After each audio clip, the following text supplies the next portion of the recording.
এই 17টা বছর দেশটাকে ধ্বংসের দ্বার প্রান্তে নিয়ে গেছে। সবচেয়ে বড় যেটা, যে মানুষের বিবেক, বুদ্ধি, সচেতনতা, ঈমান, আকীদা, এটার উপর আঘাত করা হয়েছে। এটার উপর আঘাত করা হয়েছে।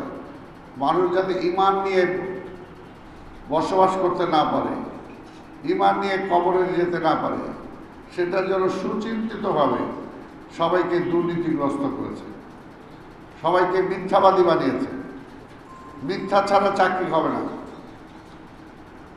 এবং এক ব্যক্তির বয়ান করা ছাড়া ক্ষমতায় টিকে থাকা যাবে না। এই জন্য মানুষ মিথ্যা বলতে বাধ্য হয়েছে। নির্বাচন হয় নাই, এই যে দেখেন প্রধান নির্বাচন কমিশনার গ্রেপ্তার হয়েছে। আরে বাবা, আপনি তাহলে ওই দায়িত্ব নিলেন কেন? আপনি যেটা মানসিকভাবে সেই শক্তি নাই যে আমি মিথ্যাটাকে আটকাবো, তাহলে আপনি দায়িত্বটা নেন কেন? ঠিক তেমনি হুজুর, অন্য কিছু মনে করেন না। আজকে আমাদের মধ্যেও এমন একটা ব্যক্তি, দেখেন শেখ হাসিনা পালাইছে, সে অনেক অপরাধ, অনেক কিছু করেছে, কিন্তু বাইতুল মুকাররমের ক্ষতি পালাইল কেন? এটা হাসার ব্যাপার না, এটা কিন্তু সমাজের জন্য বিশেষ একটা ক্ষতি। যারা করেছে তারা কিন্তু সুচিন্তিতভাবেই করেছে। আজকে সীমান্তের ওপার থেকে যে দেশটা আছে, তারাই কিন্তু আমাদের মোরালিটি, আমাদের নৈতিকতা, এবং এই যে আজকে নেশার যে কথা বলেন, বিশ্বাস করেন এই নেশার সমস্ত বেশি আসে আমাদের প্রতিবেশী রাষ্ট্র থেকে। সীমান্তগুলো আজকে গরুর কারবারিকে সেখানে হত্যা করা হয়। এই পর্যন্ত শুনেছেন যে একটা এই মাদক যারা চোরাচালান করে তাদেরকে কোথাও হত্যা করা হয়েছে, কোথাও গ্রেপ্তার করা হয়েছে? হয় না। অথচ সব কিছু সীমান্ত থেকে কিন্তু আসতেছে আমাদের এখানে। এটা হলো, অর্থাৎ তারা চায় যে এই দেশের মানুষগুলো নষ্ট হয়ে যাক, তার বিবেক, বুদ্ধি, তার সচেতনতা সব নষ্ট হয়ে যায়, ধ্বংস হয়ে যায়। এটার জন্য যেহেতু আমরা জানি এটা কে পারে, আলেমরা পারে, ইসলামী চিন্তাবিদরা পারে। গত 17টা বছর আলেম ওলামারা সঠিকভাবে ওয়াজ মাহফিল করতে পারে নাই, মসজিদে জুম্মার নামাজের খুতবা দিতে পারেন নাই। সেটা পর্যন্ত তারা জারি করে দিত যে কি বলতে হবে। বলেন, এটা আমাদের ইসলাম প্রধান একটা দেশ। এবং সবচেয়ে বড় কথা হলো যে আজকে এই যে মানব জাতি আজকে ধ্বংস করে দিয়ে গেছে, আমরা কেউ মিথ্যার বাইরে নাই। এমন একটা অবস্থায় সমাজ ব্যবস্থাটা নিয়ে চলে গেছে, অর্থনৈতিক অবস্থাটা এমন পর্যায়ে নিয়ে গেছে যে মানুষ অন্যায় করতে বাধ্য হচ্ছে, আর সবাই খালি কি চাই চাই চাই।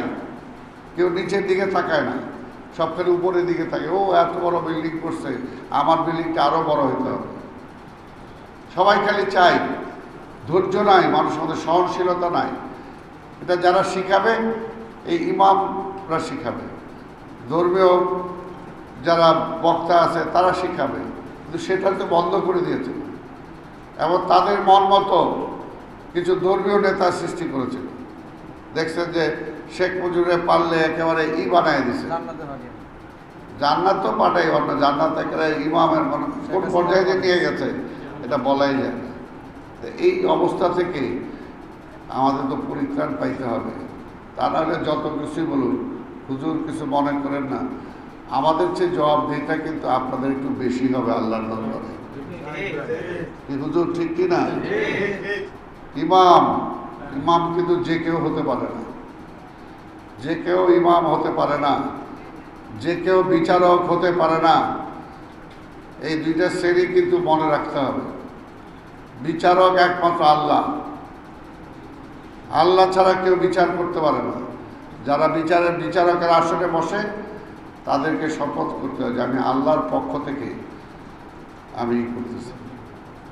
সেই কারণেই ইমাম যারা, আমি আপনার পেছনে নামাজে দাঁড়াইলাম, আমি তো নিয়ত করে ঠিকই দাঁড়াইলাম, তাহলে স্বাভাবিক হয় যদি ভুল ত্রুটি হয় দায়িত্ব কিন্তু ইমামের। আজকে কে কি বললো ভুলে যান।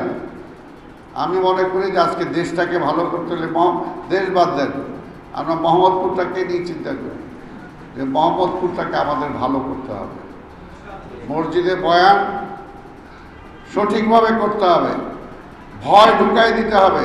আজকে ভয় নেই, সবাই ইহকাল নিয়ে ব্যস্ত।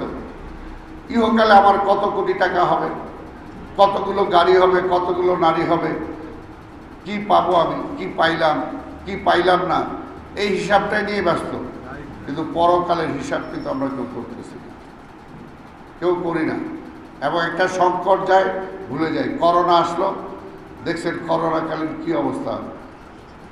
ছেলে বাবার লাশ দাফন করতে পারে নাই, বাবা অসুস্থ, ছেলে ধারে কাছে যাইতে পারে না, মা যাইতে পারে নাই, সন্তানকে দাফন করা হয়েছে, বাপ যেতে পারে নাই। এই যে আল্লাহ এগুলো থেকে যে শিক্ষা দেয়, সেই শিক্ষা কয়েকদিনের জন্য আমরা গ্রহণ করি, আবার ভুলে যাই, আবার ভুলে যাই। এই যে শেখ হাসিনার পতন দেখেন, আমরা তো বলতেছিলাম, কত বলছি, হুজুর একটু ভালো করে দোয়া করেন না কেন, আর কত অত্যাচার করবে, আর কত নিপীড়ন নির্যাতন করবে। কিন্তু আল্লাহ কিন্তু সময় ঠিকই রেখেছিলেন এবং সময় মতো ঠিকই তাকে বিতাড়িত করেছেন। আল্লাহ না চাইলে কি বিতাড়িত হতো? কোনোভাবেই হতো না, যতই চেষ্টা করি না কেন।